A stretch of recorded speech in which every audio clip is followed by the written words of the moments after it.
everyone, my name is Daniel. I'm giving this talk called Achieving 99.99% Uptime with Open Source Observability. I tried to make the talk title as long and filled with numbers as possible, so this is what I came up with.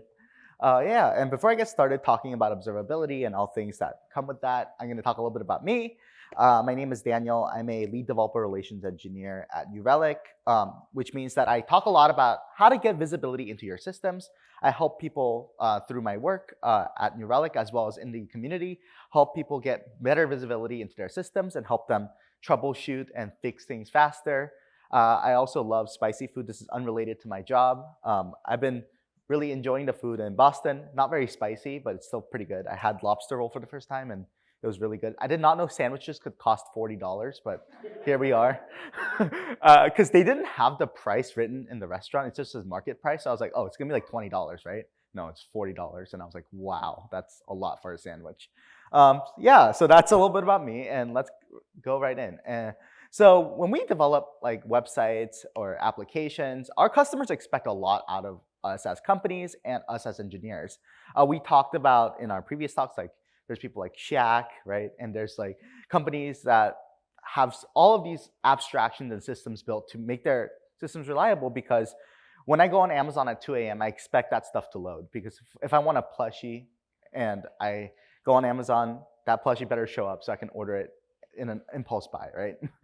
And the thing about uptime and reliability is that this is what's being expected out of our engineering teams, 99.99% uptime, which results in 52 minutes of downtime per year.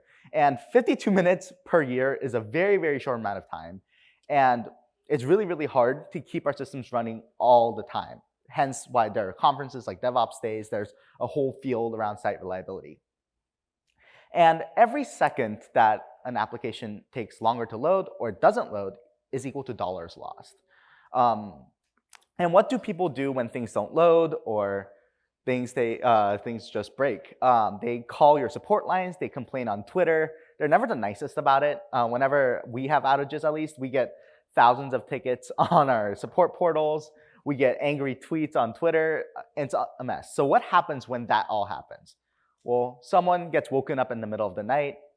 It's never a great moment.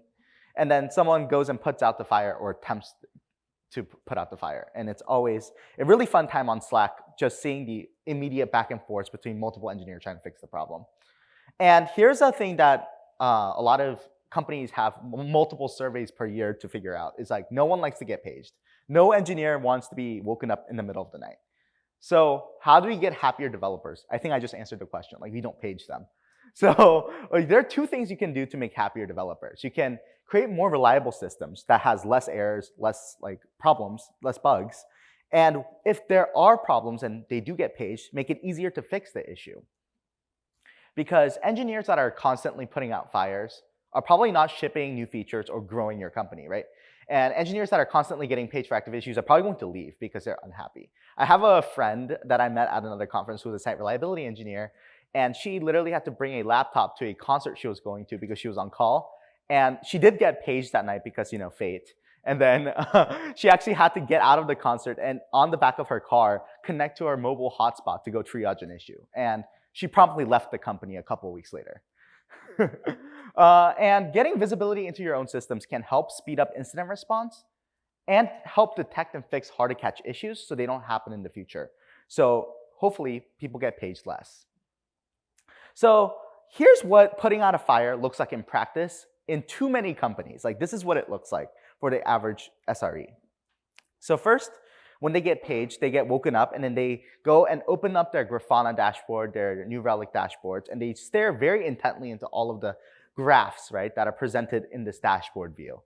And then what did they do? They go and look for a little squiggly line. They look for something really abnormal in the metric, right? So something should be spiking, something should be crashing, et cetera, et cetera. So here you can see that service A is just not acting correct.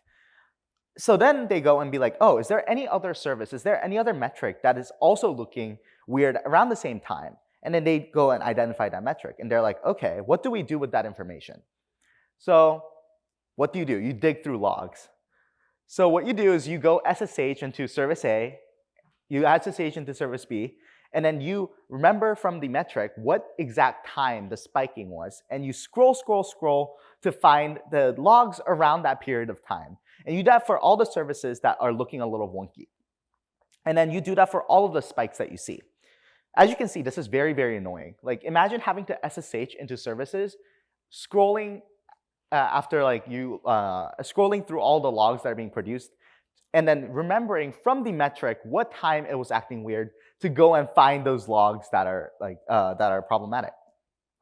It's a lot of manual correlation and a lot of work. And you might be like, oh, like it's 2022. There are companies that still do this? Yes, there are. I've been on multiple customer calls, too many to count, where this is still the practice for site reliability engineers to go triage issues when they get calls from customers or they get an incident. And that is just 3 services, right? That's just service A, B, and C. Imagine you have something like this, where you have microservices linked together in a spaghetti pattern, having to SSH into each and every microservice, scrolling through all the logs to find that one needle in a haystack to maybe, perhaps, solve your issue might not be the best scenario. But that's the easy stuff. Let's get into the more complicated stuff. Let's say you have a hybrid cloud environment. New Relic right now is going through a cloud migration journey where a majority of our workloads are being run on AWS, but still a non-insignificant amount of our workloads are being run in a data center out of Chicago. So when you have certain workloads running on-prem and certain workloads running on the cloud, things can communicate with each other. So when a event happens, some of the problem might be lying in your AWS environment and some might be lying in your on-prem environment. And trying to figure out SSHing, having even access into those systems might be a challenge. So someone on call may not even have any visibility into what's happening on the on-prem servers or vice versa in the cloud environment. So it might not even be possible for an on-call engineer to be able to triage this issue without escalating it up to a VP or someone that may have access to the other platforms. So tracing is a new concept that's being introduced by observability, as we call it, or the new age of monitoring. So tracing helps teams identify the path of a request through various services and understand the behavior of the request at various junctures in the flow. So this is a textbook definition. Let me explain kind of how it works. So tracing basically follows a request as it goes through your entire system. So you can see how it interacts with your entire environment. So it can answer questions like, which services are inefficient or throwing errors? It can answer questions like, what is the health or performance of all of my services? And what are the performance bottlenecks that could affect the overall end user experience? So in this particular trace, you're able to see that the red particular microservice is causing bottlenecks in performance, which an SRE can promptly go and then try to triage and ping the right person to fix that issue.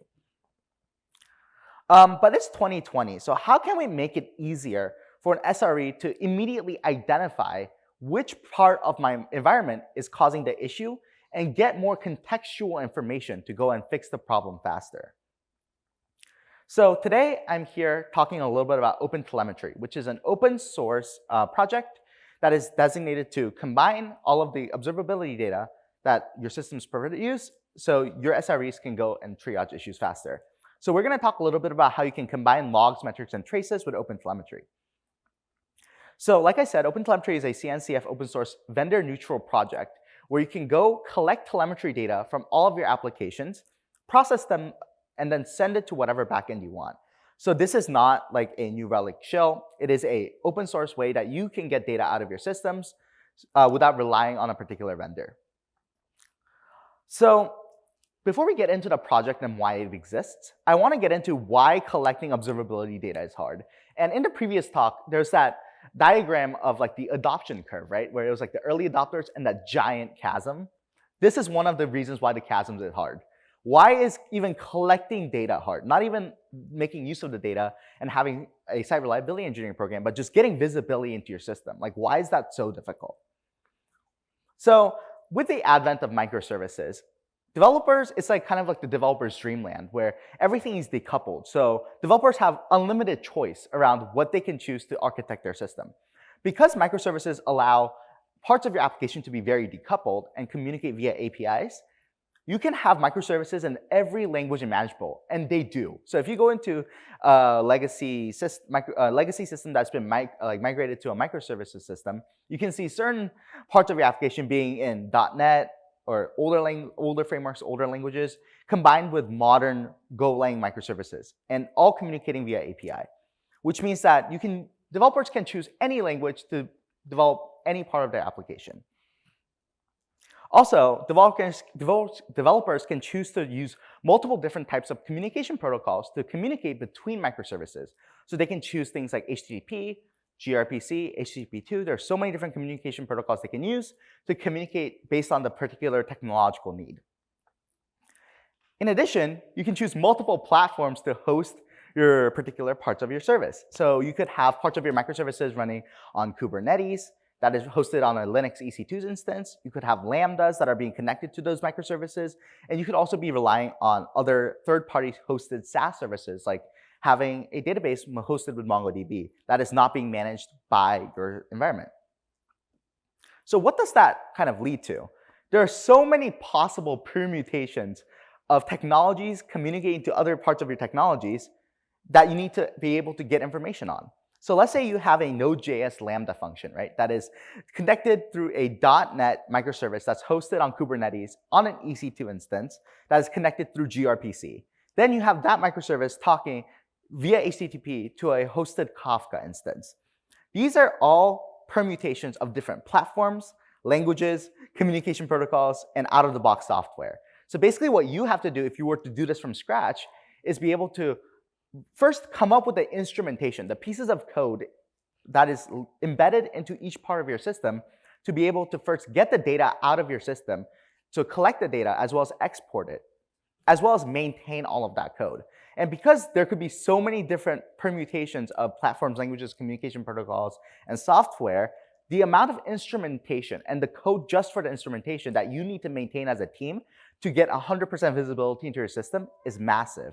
And it leads to a lot of tech debt if it's not a fully funded team that is working on that 100% of the time. And having an observability team at a company that is not an observability company is a luxury. Having more than 5 people work on just instrumentation is a large amount of investment by a company. That's why OpenTelemetry exists. OpenTelemetry is a community-driven project where community contributors are able to contribute different SDKs, APIs, and different parts of observability software to the community so more people can get visibility into various parts of their systems. And when you have hundreds or even thousands of contributors from around the world contributing pieces of code to get data out of your system, it's more likely to be more well-maintained, as well as you don't have to write the code yourself, so it's great. So the first part of the project consists of language and framework-specific SDKs. So these are pieces of code that can capture traces, metrics, and logs from various parts of your application. With these SDKs, you're able to actually customize a lot of the data being produced. You can customize spans, you can add additional attributes to the data being produced, and they can directly export to whatever backend you choose. So whether you use a hosted provider like New Relic or an open source solution like Zipkin or Jaeger. And these are all open source on GitHub. This is a new type of instrumentation that OpenTelemetry offers. It's called auto instrumentation. And it's 100% automatic and 100% out of the box. And these kind of replace the SDKs I talked about in the previous slide. So all you do is drop the instrumentation agent into your system, and they automatically get data out without you having to do any customization. So the downside of that is that if you want to add custom attributes or metadata, you're not able to do that because it's just out of the box. And here's how it works. For Java, let's say you have a Java Spring Boot application you want to instrument. All you have to do is add a jar file that OpenTelemetry provides, configure it with the command line, and you can just start running it. And you can get metrics, logs, and traces out of it just out of the bat. Like you don't have to do any other configuration. So here's what it looks like in production. On the left-hand side, you can see the golden signals like throughput, error rate, latency, things like that you'd expect from a regular APM solution. And on the right, you can see a distributed trace that contains a Java microservice. So you can do distributed tracing, you can do like APM type things just by installing a jar file and not having to do anything else. So if you have time after this talk to try out OpenTelemetry, I would highly suggest starting with the Java auto instrumentation. It takes less than 10 minutes and you can get data out of it right away. So you don't have to do any extra work. So yeah, that is auto instrumentation. But so far, we've talked a little bit about the headwinds, making it really difficult to get data out of the system and how OpenTelemetry helps you solve some of those problems. So you're probably thinking like, getting visibility into your entire system is really, really good. And that is kind of a maybe because let's say you're really, really rich of a company, collecting all of this data makes sense. But most companies try to make money. So it becomes a problem when you produce lots and lots of metrics. So let's say you're a startup, your MVP is built, and it starts producing metrics, traces, and logs. So maybe it produces like 1,000 metrics, 800 traces, 5.5K logs per hour, and a manageable amount of like data. And then your startup gets a little popular. So you have to kind of double the amount of compute power that you're using. So now it's producing 2,000 metrics, 11,000 logs, and 1,600 traces per hour. So it's still like manageable, but it's starting to increase your spend a little bit. You probably have to upgrade to the next tier in your observability provider. And then it gets really popular. You start to hyperscale, and then you start producing insane amounts of metrics, traces, and logs from all of your systems. And then your bill starts going up and up because nothing is free, right? When you are producing that much data, like terabytes, even petabytes of data, processing, saving, decorating, doing stuff with that data all costs money because nothing is free. Whether you're paying a platform like Datadog or New Relic to handle that data for you, or you're paying a team of people to maintain your open source Prometheus, Grafana stack, you're going to be spending money either way. So how do you increase the return on investment on observability? So I came up with this very complicated math equation called ROI of observability. And here's how it goes. The amount of actionable insights you can get out of the data divided by the overall amount of data being produced is the ROI of observability. So you want to, what can you do to increase the ROI? So you can reduce the amount of data that your systems produce and also increase the amount of usefulness that the data is. So that's where OpenTelemetry has a solution for you. It's called the OpenTelemetry Collector. And it's an open source way for you to enrich and then reduce the amount of data that you generate. So exactly increasing the ROI of observability. And it has three components to it. It has a receiver, which is the way that the data gets into the particular collector. The processor, which does the decorating, sampling, enriching that data. And then there's the exporter, which can send data to any backend or other exporters that you have configured. So here's how it works. The OpenTelemetry Collector, you can think of it as a data pipeline. And with the receiver, you can actually start importing data from a lot of different sources, whether it's other SDKs that OpenTelemetry provides or other systems that you may have running in your environment. So you probably have Prometheus running somewhere in your environment, especially if you're running in cloud native. You might have FluentBit or Elasticsearch running in your environment as well. You can just forward that data all through the collector so you have one single source of truth for all of your observability data. And because it's an open source project, people have contributed over 50 receivers in the GitHub repo. So you can probably find a receiver that would work for you in the particular GitHub repo. So here's an example of how you'd collect infrastructure metrics with the OpenTelemetry Collector. So the great folks at AWS have contributed a bunch of open source plugins for ECS, CloudWatch, X-Ray, Firehose, and a slew of other services that can directly inject data into the collector. As well, like I talked about before, there's also receivers for Prometheus and Kubernetes, so you can get infrastructure level data directly into your OpenTelemetry data pipeline. There's also a lot of documentation around how you can write your own plugins for the receiver, so you can get custom data flowing into the data pipeline of things that are not included already in the GitHub repo. Then we go into processing the data. So how can we make the data more useful? This is one of the coolest processor, I think, on the GitHub repo. It's called the Kubernetes Attributes Processor. And here it solves one of the biggest questions, which is, who do I ping when there's an issue? Is it the infrastructure people, or is it like the application developer? So let's say I have an application running on Daniel's pod A, and it's producing metrics, traces, and logs like usual. So when it gets received into the OpenTelemetry Collector via the receiver, the OpenTelemetry Collector processor can add metadata about the infrastructure environment that that particular piece of code is running in. So I can go ahead and inject the pod name, the deployment name, as well as the cluster name of the Kubernetes environment that my application is running in before it gets exported to my backend. So let's say one of my metrics is crashing, like it's just like spiking and it's just like going all over the place. You're able to go ahead and correlate that with an infrastructure event that might be happening at the same time. So you don't have to call the application developer, instead just talking directly to the infrastructure people, because it's a Kubernetes-wide issue. It is not an application-level problem. This is one of the coolest ways, I think, that you can decorate your observability data, so you can correlate multiple levels of metrics, whether it's infrastructure level or application level, directly into your observability data. Another cool processor that is in the ecosystem is called the filter processor. And I was recently running Kubernetes in production, and when I looked at all the logs being produced, a large majority of them were useless to me, like health checks or other kinds of system-level logs that are not useful at all. Like, what can you do with a health check?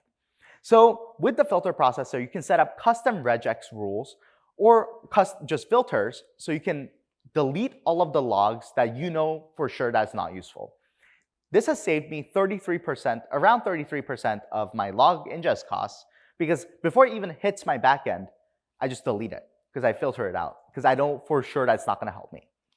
This is a really easy, quick way to reduce your data being produced with a couple lines of code. And the final process I'm going to talk about is the tail sampling processor. And this is really, really important because every time I go through an observability environment of a customer's or mine, a lot of the data is like hiding.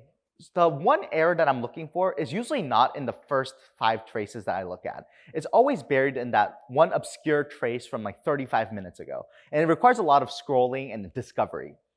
And as you scale your environments, right, and you get more and more metrics, traces, logs being produced, you don't want to keep all of that data. That is just very, very costly. So what can you do to reduce that amount of data? So that's where sampling comes in. So a lot of organizations first decide to adopt head-based sampling because it's relatively easy to understand. You're like, I only want to keep 1 out of 10,000 traces. I want to keep 1 out of 100,000 traces, because you just pick one and then you wait for another 100,000 to elapse, and then you get the next one. So that's all great until you realize that the things that you're actually sampling don't contain the information you need to triage a problem. What is the likelihood that that error you're trying to track down is in that one trace that you collect? There's a needle in a haystack chance that that one error you're trying to like debug, that particular error is going to show up in that trace. Well, that's where tail sampling comes into play. This is how we try to fix that problem. Instead of making the sampling decision 1 out of 100,000 traces, we can actually set up rules to filter out what types of information you want to keep. So I can be like, okay, I only want to keep traces with a latency of more than 10 milliseconds, 100 milliseconds. So I can get rid of all the traces that's exhibiting normal behavior. You can also do these things with like throughput, error rate, any type of data that you can collect. So you can only keep the ones that match your particular criteria. New Relic actually has a customer that's leveraging OpenTelemetry and a tail sampling processor that has a rule YAML file that's over 300 lines long. You can have very complicated rules to collect your data and decide what kind of data you want to keep using the tail sampling processor. And then finally, with the exporter, you're able to export all of the data that you collect and process through this pipeline into an open source solution, as well as a managed backend like New Relic or Honeycomb.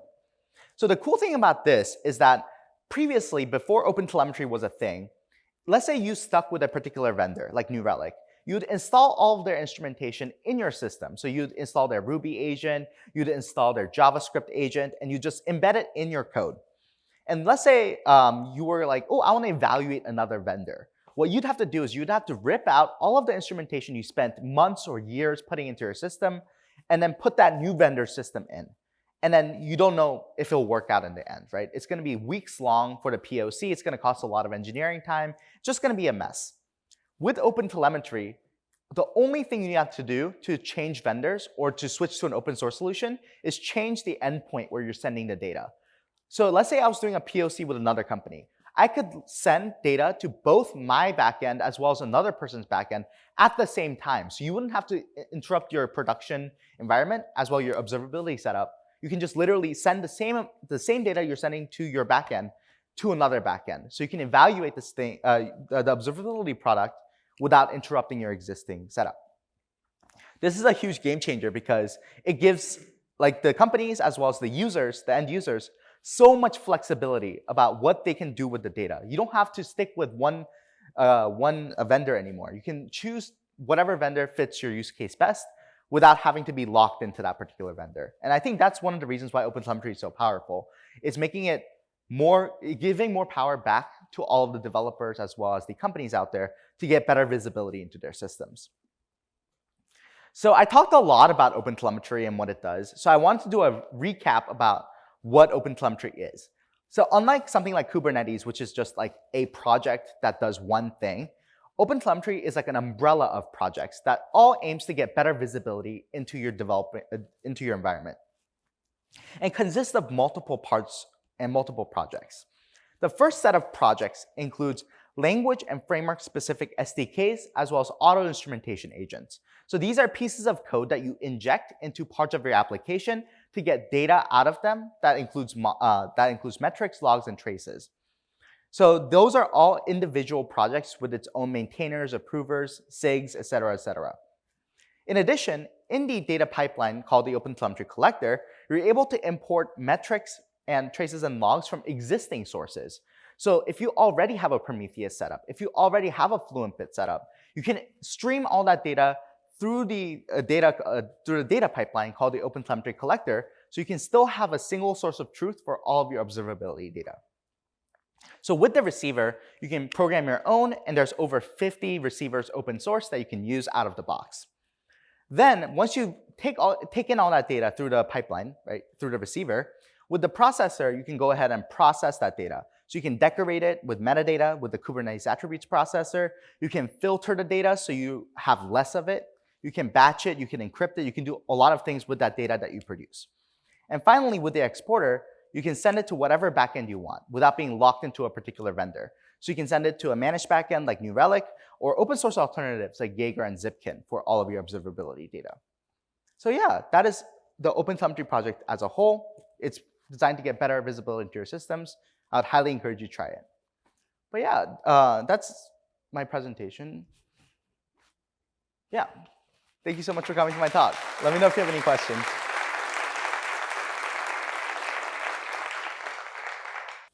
You had mentioned running Open Relic and OpenTelemetry at the same time by putting them in, I guess, different collectors, right?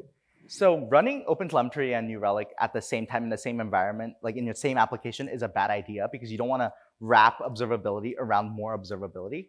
But what happens is that because OpenTelemetry is a community-run project, certain frameworks, certain languages have better support than others.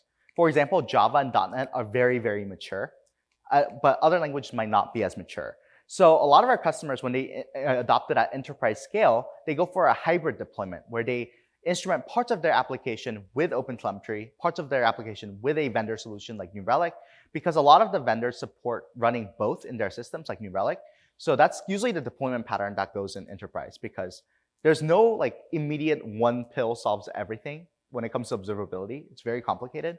So usually it's a hybrid deployment, and then they kind of go on a journey towards migrating to OpenTelemetry. It's never like a complete adoption of OpenTelemetry at the same time at that scale. Okay, cool. Well, thank you so much.